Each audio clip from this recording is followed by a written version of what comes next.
ورخبيلتو ده عبلتو روح على الحق وتنق ماشي لك يا نيو سيقو عن إيفا بس إسواميني باش نقق بقبي عماشة كتقني مع عماشة كوا تقني ماشي حراجلي سالتين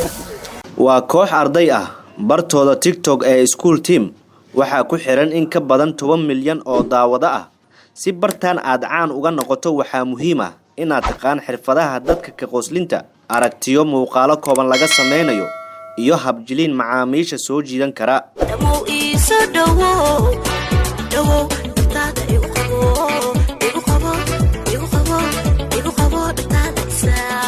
يا كوما قبل ما معصيات الأرض هذو إيجا تكتجوجها كقرن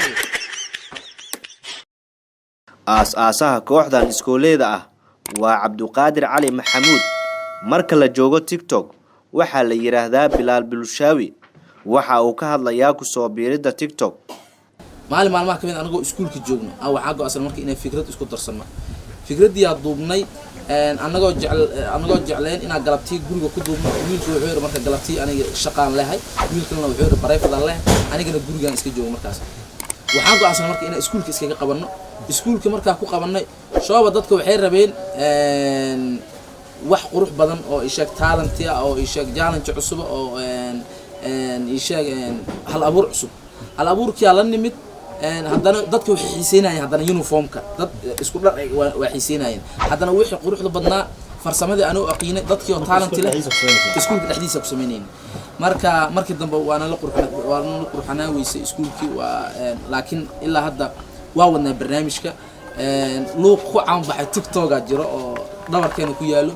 marka barnaamijku waa sii socayay videoga kala kac marka waxa go'aansan marka inaan sameysano hashtag aan kala kacsano hashtag hadda wuxuu marayaa viewskiisa hashtag waxa la jeednaa wax anaga noo aqoonsado oo hadhowda noo soo raacay Bilaal Bulshaawi iyo saaxiibadiisa waxay aaminsan yihiin in jilinkooda uu daawo u yahay dad badan oo isku buuqsan faa'iidada laga leeyahay waxay tahay in Soomaalida dad waxa jiraan stress haayo dadkaas oo daawo u naqanaa oo waa daaweynaa waxaan daawo ugu naqanaa ayagana soo wacay waxay leeyihiin stresska naga baabi'isiin anagoo xanuunsan anagoo waa la rabno idinka in ku qoslo marka waa ku soo wacayaan waxay ku leeyihiin hambaliyo commentiyada xitaa akhriso arki kartaan marka aad iyo aad u mahadsan dadkana dhaqaajiya waa dadkaas نيو حبضان دعوسينا كورجري وابراد مالمان قروحدادا كشكسنا 40 ka ku jirtaaye markay dhimatay soo wac hee maxaa ku soo wac bro ambulance oo isbitaalka ka gaarsiisay oo ku soo dir lahaye soo wac okay bro taleefanka la igu dhageysanaya isku imaatika dhalinyaradan kaliya maaha in ay dadka ka qosliyaan ee xiliyada qaar waxa ay wada jir u diyaariyaan casharada iskuulka oo ay hadda marayaan sanadkii ugu dambeeyay ee dugsiga sare waxa ay ku haminayaan in ay bandhigooda magac ka sameeyaan magacayga waa Xawaaye Sikriye Maxamed Cabdiraxmaan oo ku magac dheer Armaan Maxamed waxa kamid ahay team school waxaan nahay Afrika wallahi waxaan horta ku dooranay dad comediya oo macnaheed ka qusulsiyo inaan noqdo horta ani ahaantayda waan jeclahay inaan noqdo qof social media ay garanayo dadkana ka qusulsi kara oo talent leh بعدين waxaa jeclaystay dadkina inay ka qusulsiyo waqti aasiyo oo wadada kaliya oo macnaha ay furan ay tahay arkay TikTok inuu yahay maadaama asiga waqti badan ka qaadin oo 15 sakin yahay 15 sakin macnaha wax way ka gelimaysa insha Allah siday waan soo dhigi jiray team isku xiran oo naqare magacayga Cali Cabdullah Cali waa ku magac dheerahay Cali Waji wallahi ana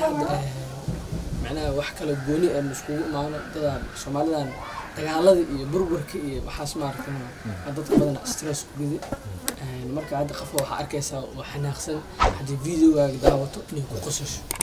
qosolkaas inta marka dadka waxa uu aragnaa inuu stress ka bixinaa oo daawo u yahay dad badan oo waan aragnaa maxaa ku dhahayo video marka qosolsid wallahi kal ilaaba oo qoslay daacada oo qoslay videoyaashan oo kale noo soo badiya waa mahadsantihiin maanta waxaan ansixinaynaa sharciga xaqsiinta dadka dhaqdhaqan gudoomiye caloolay khalad waa oo sababna xaqa dadka laga soo qaaday ayaa ka baahan waryaamahu waa mashruuc nooga bax shirka ka bax run marka aan dib u celiyo maskaxdayda 10 sano ka hor oo muqdisho jawigeeda uu ahaa mid degan hadda oo ah mid degan waxaa ku muuqanaya in Soomaalida qaar ay social media ay ku soo bandhigayaan waxyaabo maskaxdooda ka weynaa xilligaasi oo dalka uu ku jiray